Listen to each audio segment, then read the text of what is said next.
When you clock out after a long week and check your pay stub, you expect to see that time-and-a-half premium for every hour worked past the standard limit. But the nationwide, standardized guarantee of overtime pay we rely on today did not exist in America until 1938. Before that moment, an employer could demand 60, 70, or 80 hours of your life with no financial penalty whatsoever.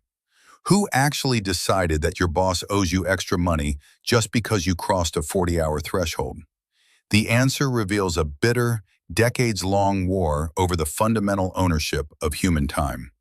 This is the story of how the state finally intervened to make exhaustion too expensive for industry to afford. To understand why overtime had to be invented, you have to look at the brutal reality of the American workplace in the late 19th century. During the rapid industrial expansion of the 1870s and 1880s, factories operated on a model of absolute extraction. Time was not a bounded resource that employers leased. It was a limitless commodity they owned outright. In the textile mills of Massachusetts and the steel plants of Pennsylvania, a standard shift often stretched to 12 or 14 hours, 6 days a week.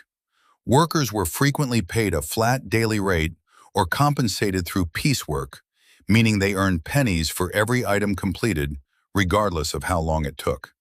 There was no concept of a weekend, let alone premium pay for extra effort. The legal architecture of the era actively protected this system of total exhaustion. Courts strictly upheld a doctrine known as freedom of contract, which treated a desperate mill worker and a wealthy industrialist as equal negotiating partners. If a worker agreed to a 14-hour day to avoid starvation, the law viewed this as a voluntary choice that the government had no right to disrupt. This legal fiction sparked violent resistance, birthing the 8-hour day movement across the industrial centers of the country. In 1886, tens of thousands of workers went on strike in Chicago, demanding that a day be split evenly into 8 hours of work, 8 hours of rest, and 8 hours for what they called what we will.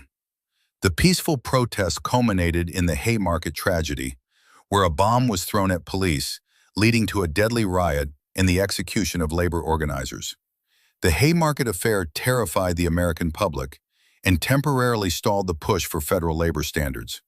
However, the sheer physical toll of unchecked industrial labor could no longer be ignored by local governments. State legislatures began attempting to pass their own laws capping work hours in highly dangerous professions like mining and baking. These early state-level experiments were almost universally crushed by the judicial system. In 1905, the Supreme Court struck down a New York law limiting bakers to a 60-hour work week in the infamous Lochner decision. The justices declared that the state could not interfere with the right of an employer and employee to buy and sell labor however they saw fit. The Lochner ruling effectively outlawed broad-hour restrictions, forcing reformers to change their strategy entirely. Instead of arguing for human dignity, they began compiling massive amounts of sociological and medical data to prove that extreme hours destroyed public health. They argued that exhausted workers caused catastrophic accidents, ruined their bodies, and ultimately became a burden on the state. The first major crack in the federal wall came in 1916 with the passage of the Adamson Act. Faced with a nationwide railroad strike that threatened to paralyze the American economy, Congress bypassed the courts and mandated an 8-hour workday for interstate railroad workers.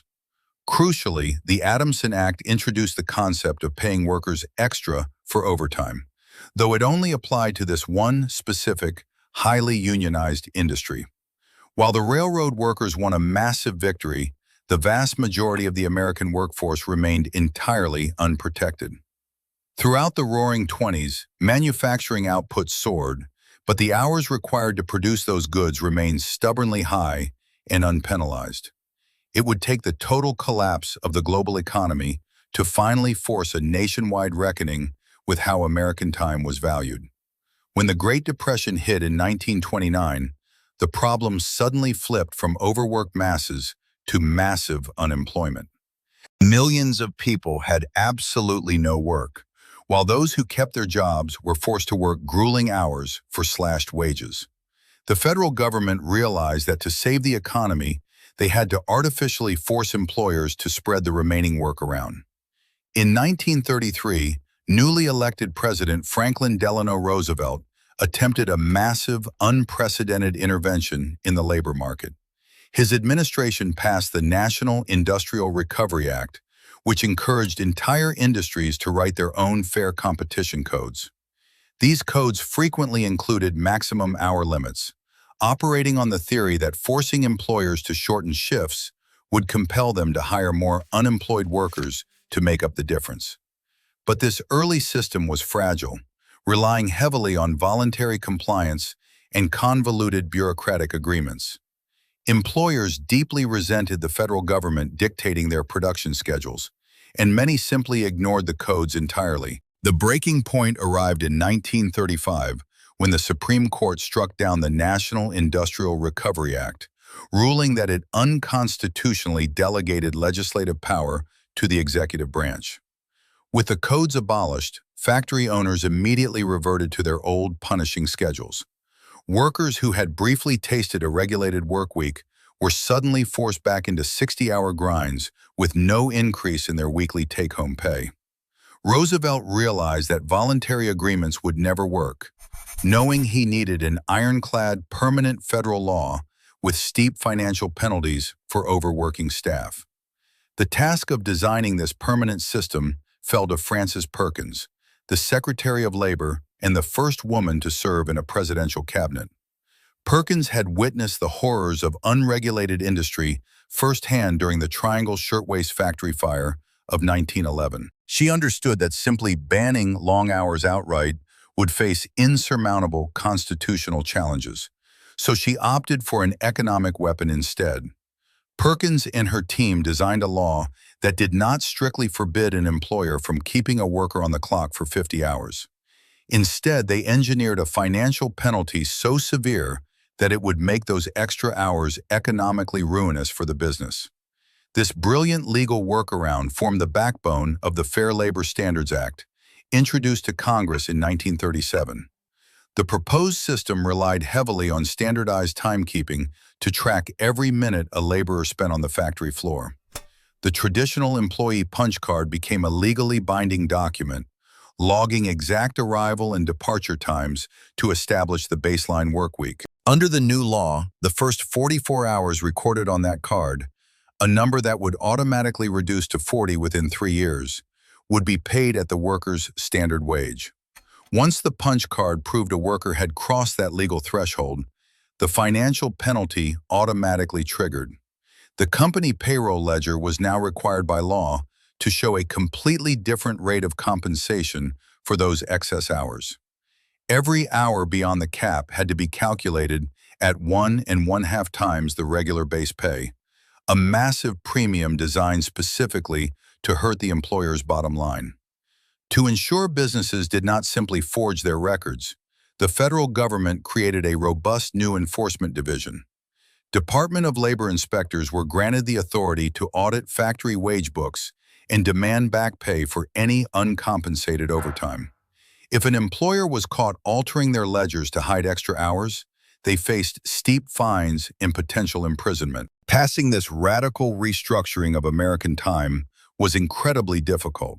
Southern lawmakers fiercely opposed the bill, arguing that their region's economy relied on cheap, unregulated labor to compete with the heavily industrialized North.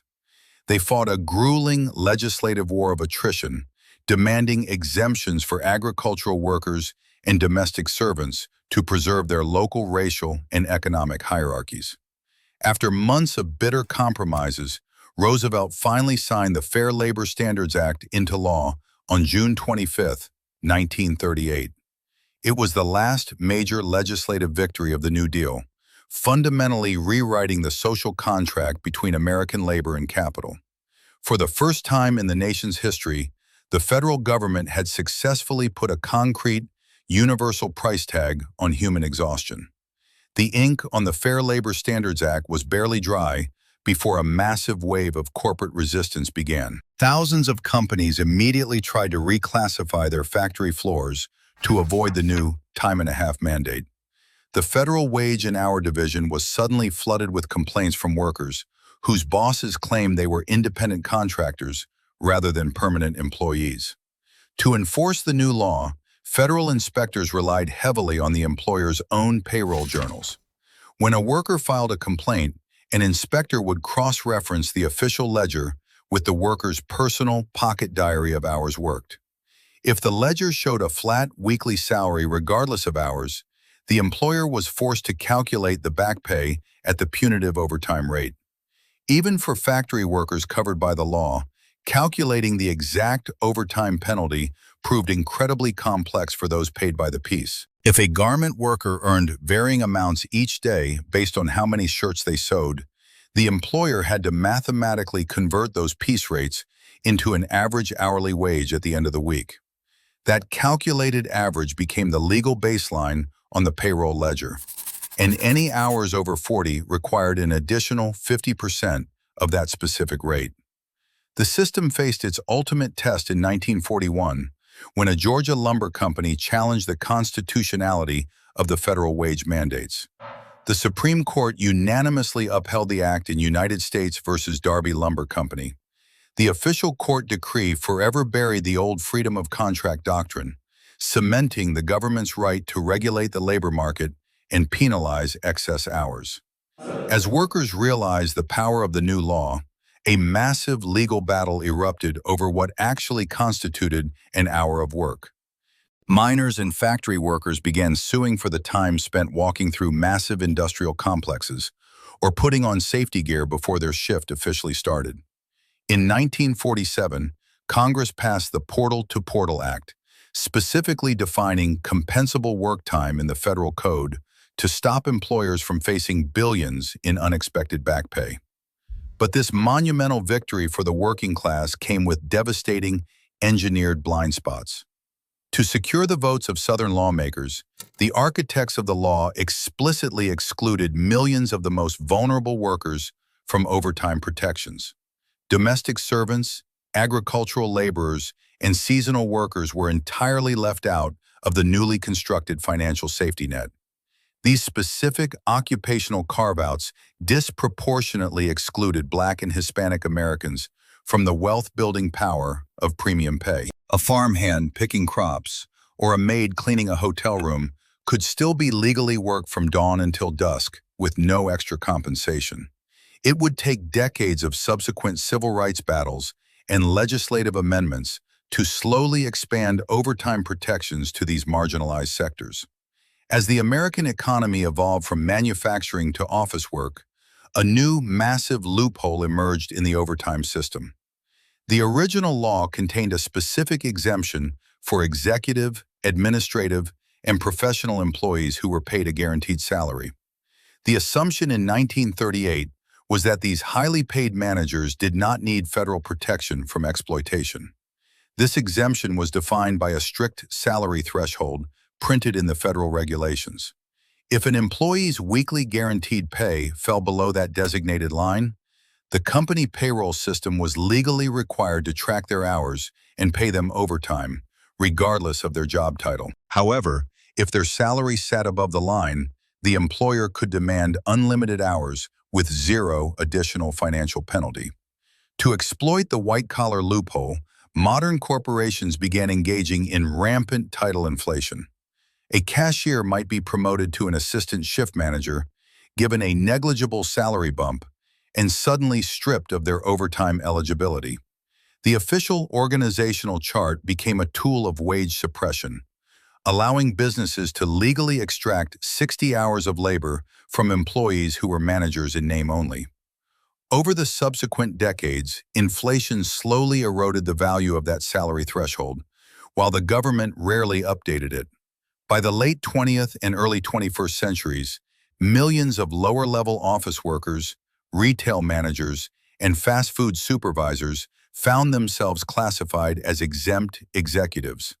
They were earning near-poverty wages but working 60 hours a week, entirely locked out of the time-and-a-half premium. Today, the legal architecture of overtime is facing its greatest existential threat since 1938. The rise of app-based gig work has resurrected the 19th century model of piecework, completely bypassing the 40-hour standard.